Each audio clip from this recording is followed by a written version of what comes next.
后来过来，为着要确保囡仔坐车的安全，请家长一定要有囡仔坐安全座椅。新北市的十指有2台轿车伫路口烧弄，红龙的轿车载着一个3岁小女童。当时这个小女童是坐伫个副驾驶座，并无坐伫个后座的安全座椅，结果弄一个喙齿弄断去，伤势是真严重。2台车烧弄，情况危急，因为白色轿车副驾驶座有一个3岁查囡仔被弄甲受重伤，当场失去生命现象。他以为是红灯，所以他就左转过去。囡仔无照规定坐伫后座安全椅，是坐伫副驾驶座的，而且佫无绑安全带。抢救了后，总算救回一条命。经送医后，现在已恢复生命迹象。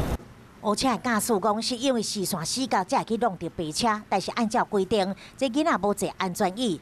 白车的驾驶被开罚1500到3000，罚钱是小事，民众也是爱护囡仔乖乖坐伫这安全椅，才会当降低车祸时的风险。